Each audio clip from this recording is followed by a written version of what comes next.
change, c'est que même si l'effectif a été très rajeuni cette année, on a quand même quelques joueurs seniors qu'on appelle cadres dans notre groupe, donc qui doivent peut-être gérer un petit peu différemment, où on va beaucoup échanger et qui seront pour moi des relais très importants sur le terrain. Justement, comment tu gères, toi en tant qu'entraîneur, le fait d'avoir des jeunes qui...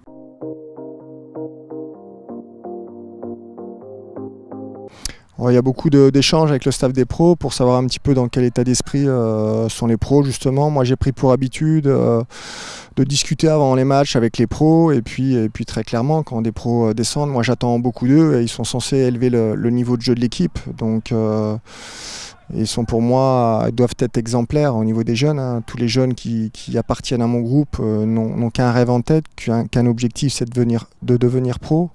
Et donc quand ils ont la chance d'en côtoyer, c'est évidemment de s'en inspirer. Donc le rôle des pros qui me rejoignent est pour moi très très important.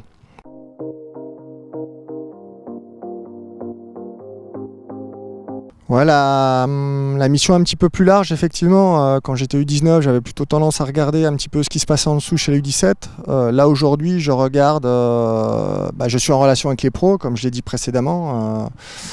À la fois quand je reçois des joueurs, mais également parfois ils ont besoin de jeunes pour compléter leur séance d'entraînement, donc il y a des échanges. Et puis je m'intéresse toujours aux U19 que je vais voir chaque week-end dès que je suis dispo pour voir quels sont ceux qui montrent des aptitudes et à nous rejoindre dans un premier temps à l'entraînement pour ensuite gagner du temps de jeu en championnat. On se centre plus sur la saison. Alors les sensations ont été plutôt bonnes lors de la préparation, il y a un excellent état d'esprit qui règne. Je pense que le stage début de saison sur 3 jours a vraiment été fondateur. Et puis j'ai envie de dire que cela s'est confirmé sur ce début de championnat. Alors ça n'a pas été des matchs faciles, hein. On le sait que ces matchs seront très équilibrés parce qu'on a un groupe très jeune, je le rappelle.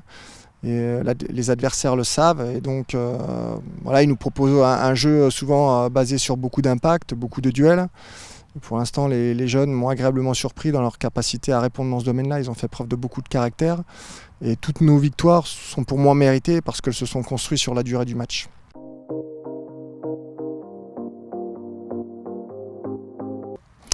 Parfait, il est jamais parfait, hein, mais en tous les cas, je suis très content parce qu'on a 3 victoires. On a joué pour l'instant des équipes qui ont des ambitions modestes. On a joué un promu, 2 équipes qui veulent bien figurer dans le championnat. On est pour l'instant on est sur ce que l'on souhaite avoir en termes de points. Voilà. Puis on va essayer de poursuivre cette dynamique ce week-end contre Morteau.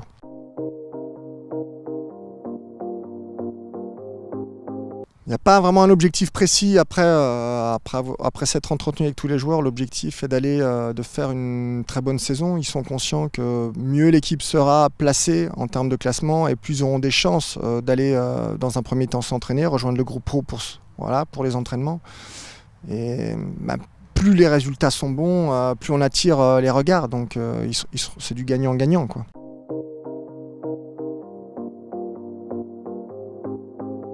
Effectivement, Morteau, c'est l'équipe un peu surprise de ce début de championnat parce qu'ils sont promus et ont réussi à gagner leurs 2 premiers matchs face à des grosses équipes de championnat, la réserve de l'AGIA et le Racing Besançon, qui est un des favoris pour la montée. Et puis, ils ont été accrochés par Selonja à domicile. Donc, c'est un très bon début de championnat pour eux. On s'attend à un match difficile. Je pense qu'ils vont venir avec l'idée de bien défendre. Donc, il faudra qu'on attaque bien, qu'on soit patient et puis saisir les quelques opportunités qui se présentent à nous tout en restant équilibré sur le plan défensif parce que c'est une équipe qui est très redoutable sur les attaques rapides, sur les contre-attaques.